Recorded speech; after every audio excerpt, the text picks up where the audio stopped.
We are back on It's Always Game Day in Cincinnati. Lindsay Patterson, Mike Santagata here. Mike, it is Friday Eve as we're recording this. How are you? I'm doing pretty good. Yeah, another another week completed. Um, Almost, almost, Almost. almost. Thursdays are the best day of the week. I do not You make think the so? rules. I think so. You're almost to the weekend. You're Friday, you're already there. You're zoned out, you're ready to go. Saturdays and Sundays, they don't count because they're the weekends. Thursday's the best day of Well, the that was week. gonna be my question. You just said best day of the week, and I was like, why? For being close to Saturday and Sunday? Mhm. Like, yeah, I think Saturday and Sunday maybe third best, You know what? Yeah, Tuesdays are the worst best day, but weekday. that's all I gotta say about that. That's why I'm feeling a little good about this matchup, and maybe I will regret that when we get to Sunday Night Football. Kind of want to just preview it now, and then we'll get to predictions in just a moment. We'll give injury updates for the Bengals. Sheldon Rankins is back, which is a very positive development. He has been limited the last few days.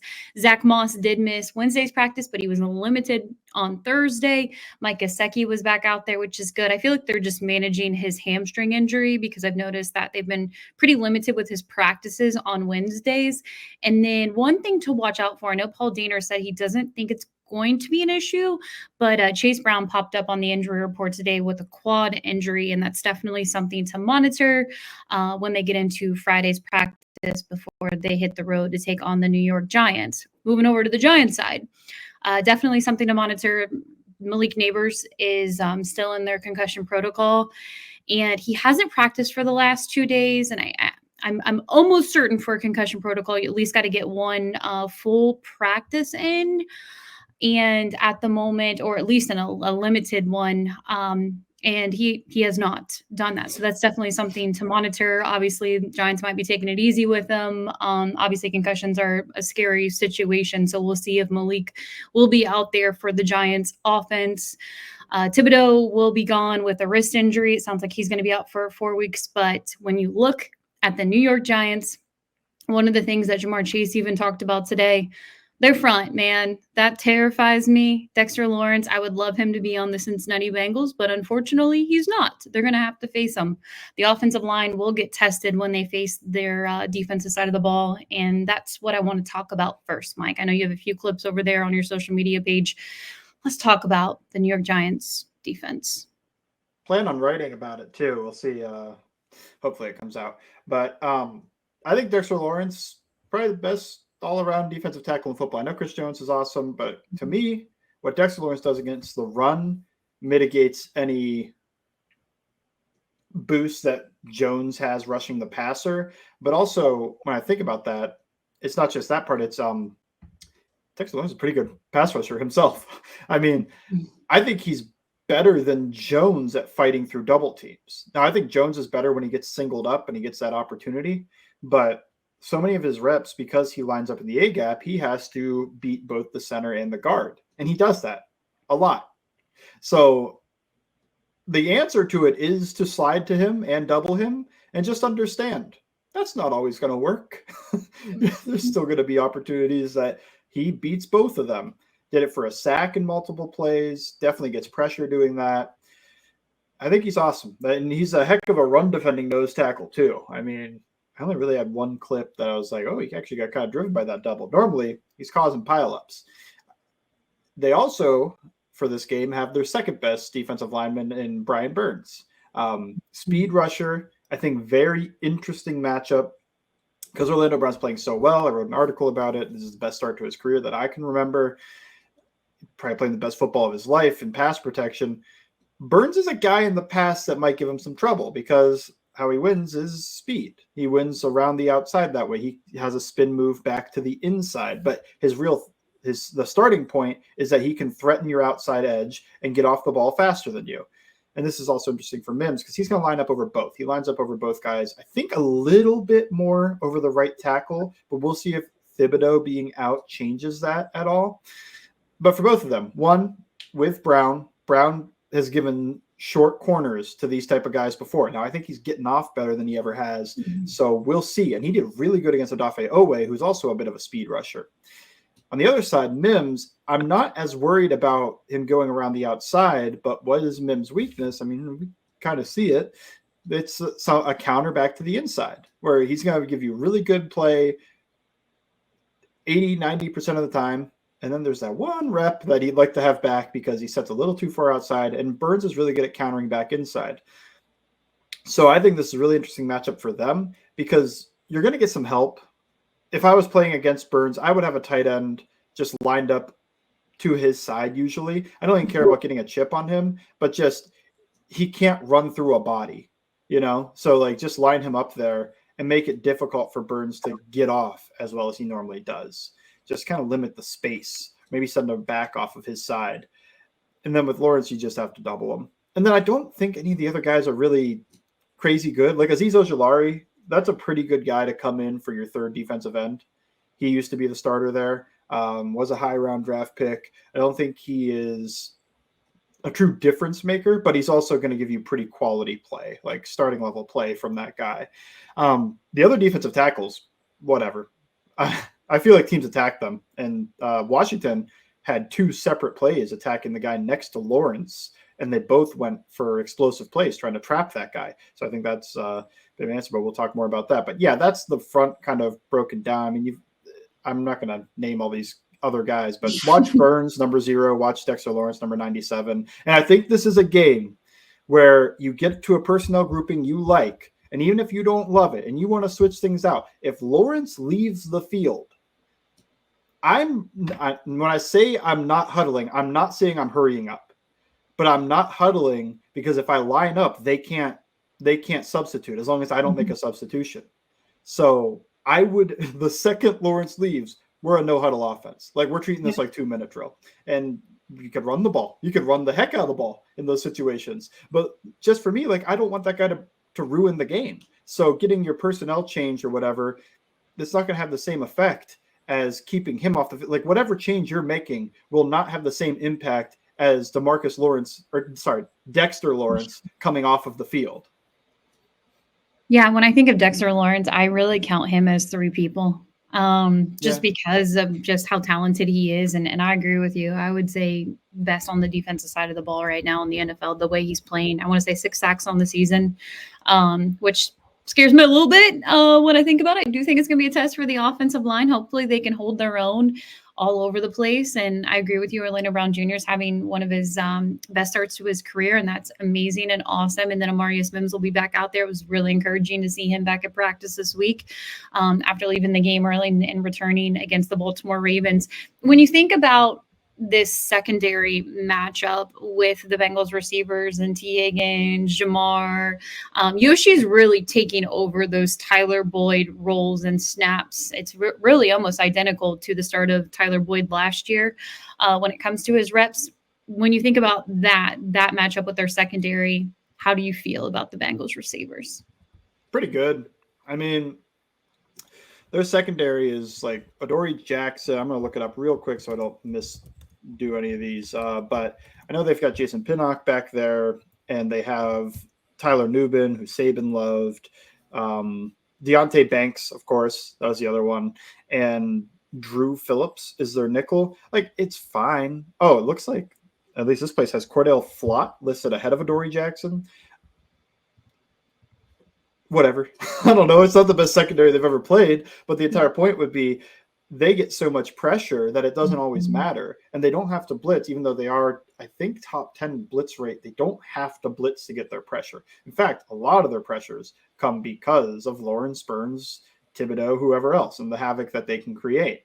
So if you can wad everything up, if you can block this front, I think they're vulnerable down the field. You could punish them. It's a rookie safety and a second-year safety back there with questionable corners, a second-year corner starting on the outside.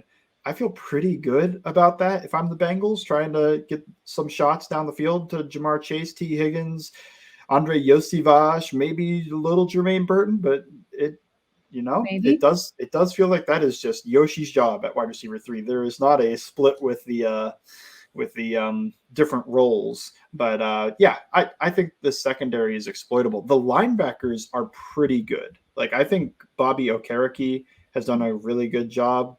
The other guy's all right, but Okereke's a guy that it feels like he fits with their front in being ultra aggressive and taking advantage of opportunities that are presented because of double teams on Lawrence or because Burns blew something up but didn't make the tackle. He's there to clean it up. I like him a bit as a guy that I don't think everybody will know the name of. It's number 58.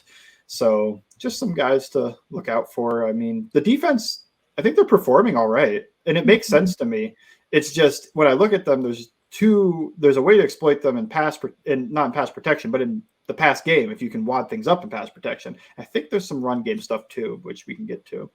Yeah, I definitely want to get to that right now. I know I mentioned Chase Brown popped up on the injury report on a Thursday, and they could just be cautious with him. Zach Moss is back out there. He was limited today.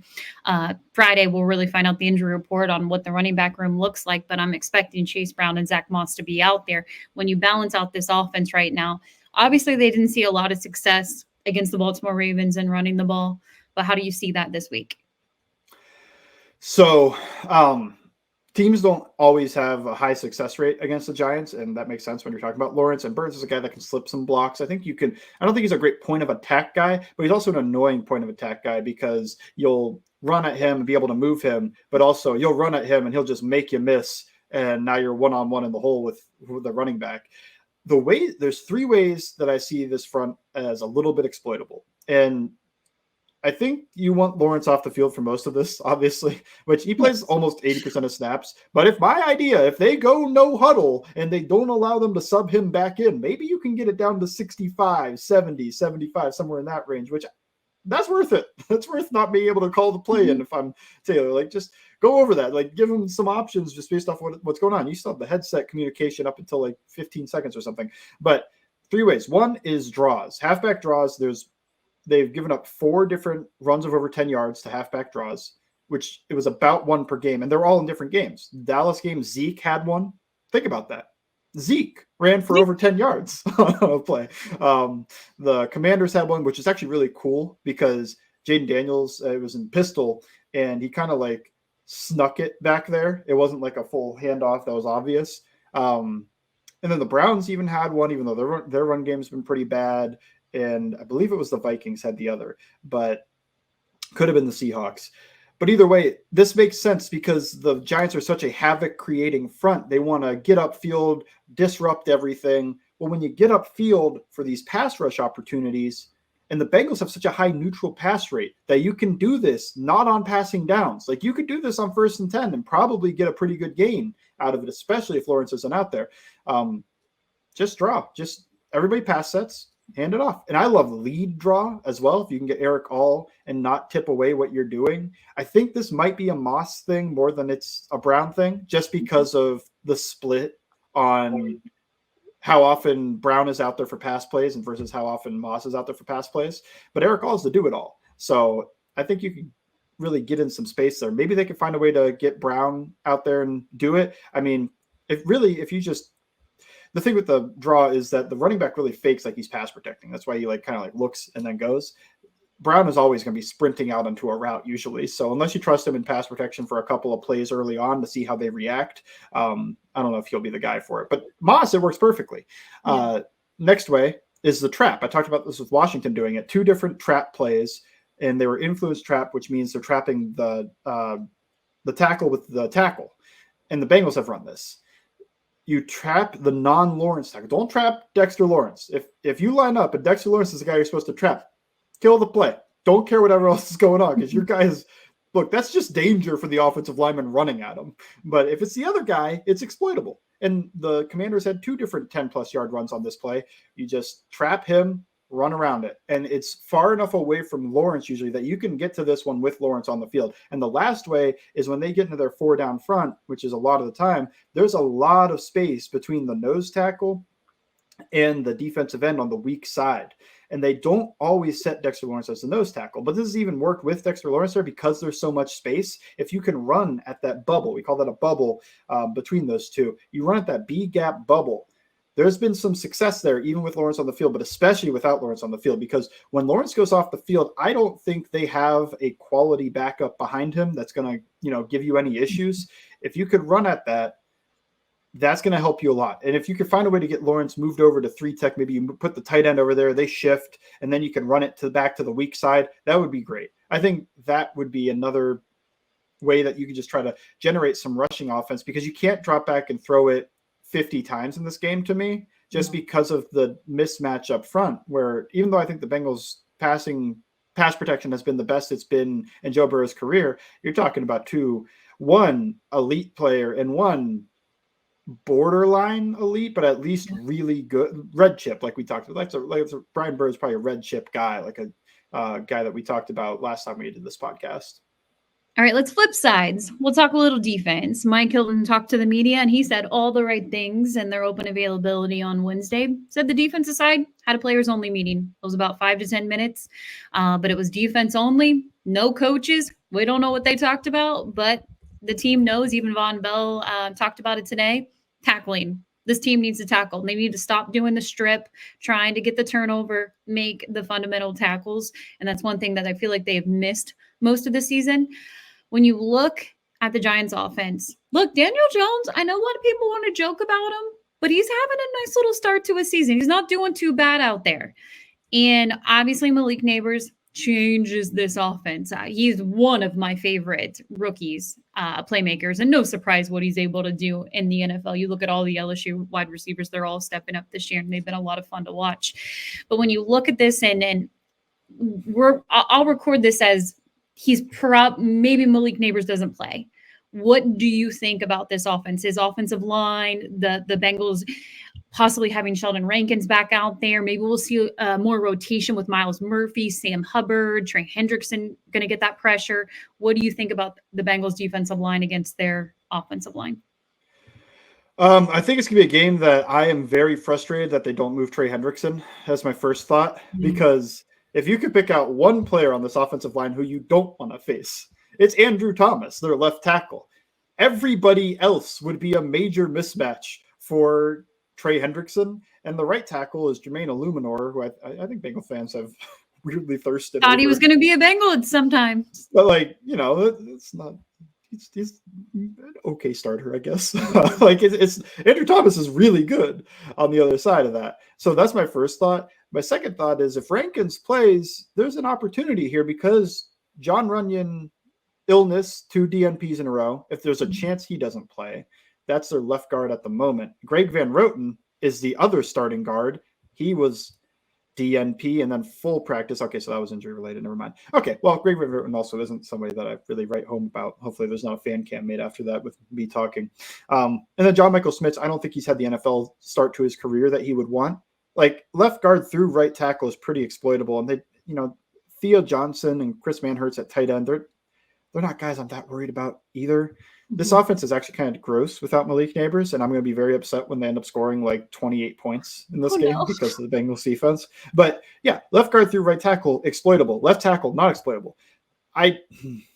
It'll be fun to watch the matchup between Thomas and Hendrickson, but it'll also, like, if they lose the game because they can't get pressure, it will have me like pulling my hair out of like, why wouldn't you just move him over Jermaine Illuminor? Just move the guy and let him face the mismatch and put anybody else on top. Put Sam Hubbard over Thomas. If you're not going to get pressure anyway, look, just occupy their best player.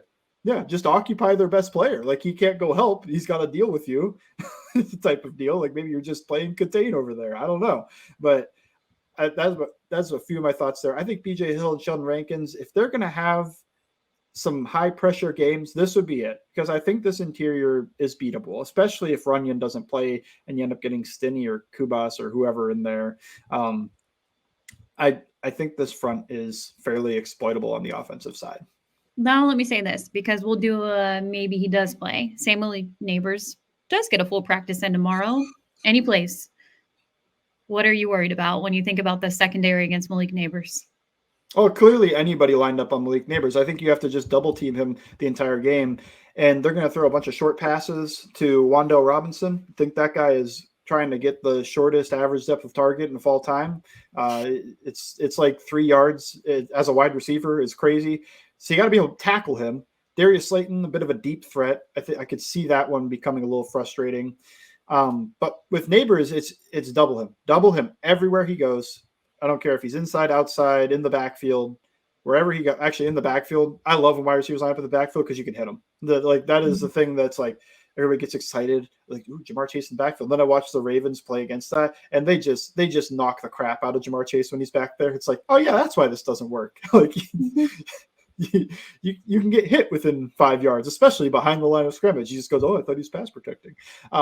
So if Neighbors is on the field, double everywhere he goes. That is the one guy on this offense that I would be very worried about. If you get beat because Wan'Dale Robinson goes 15 for 95 and 2 scores, I could live with that. If you get beat because Darius Slayton goes 3 for 100 and 2 scores, I can live with that. I don't think I would be able to live with losing because Malik Neighbors goes 10 for 200 and 3 scores. That is something I would not be able to live with because he is the only guy when I look at this offense that I have a lot of worry about.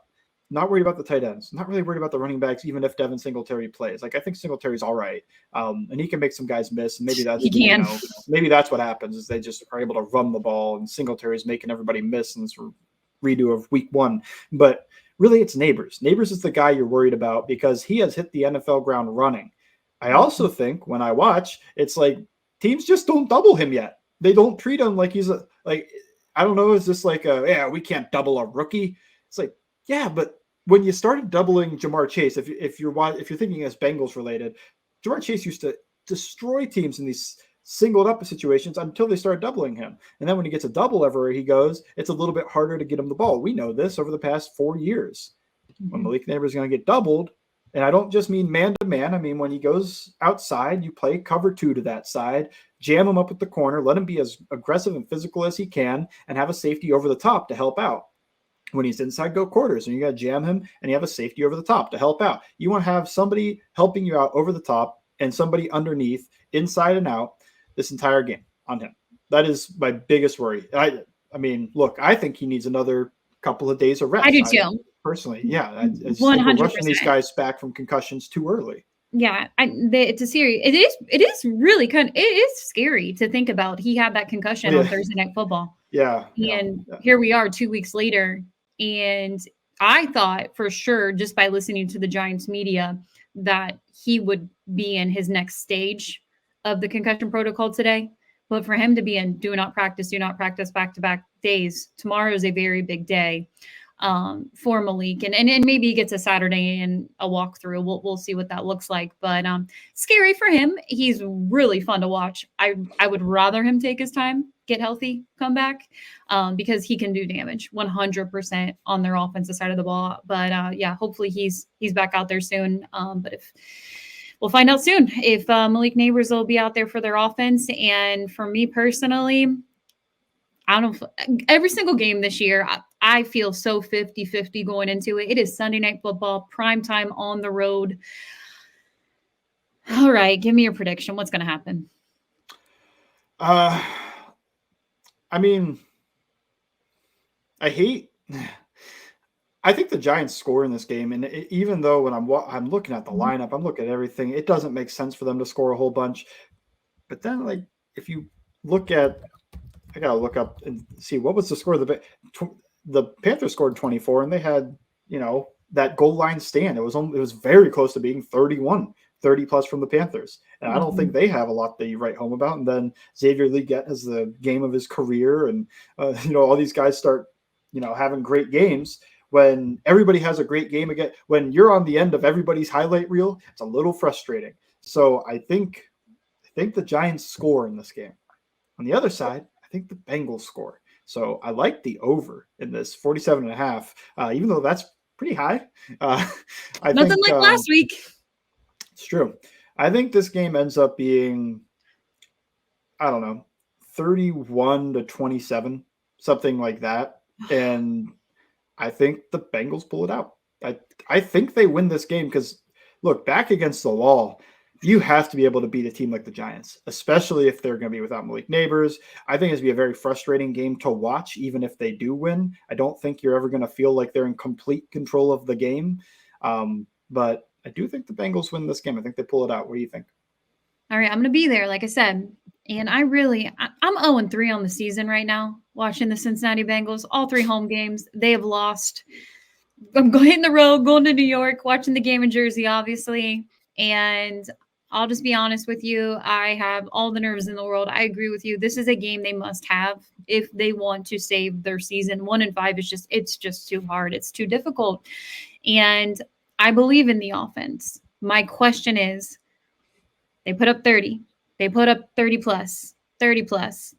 I don't know if I'll see them putting up 30 in this game just because Dexter Lawrence absolutely terrifies me.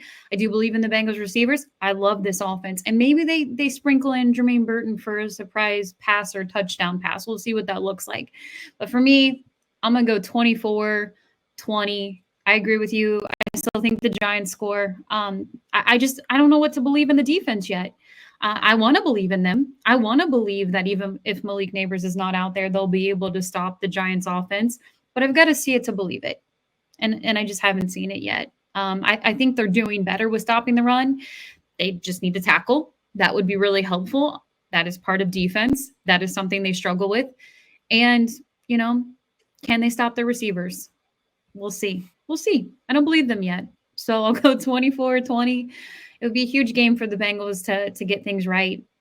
You play the Giants. You go on the road, AFC North battle versus the Cleveland Browns. I think I want to see Deshaun Watson the following week. I don't know. We'll see what that looks like when they face the Eagles this weekend. But for me, this is a huge game for the Cincinnati Bengals to save their season. I'm not even thinking about the playoffs. I'm not even thinking about wild card, AFC North. I'm just thinking save the season, have something to play for.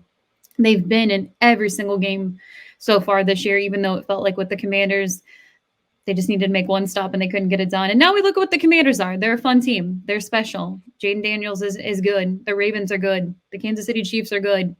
But you need this. And it would be a really nice game to get back on national TV on Sunday Night Football to show everybody, hey, the Bengals are still in this.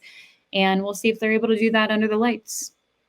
Yeah, I think one last thing about it is, I know we have ragged on this defense over and over, and there's reasons to not believe in them.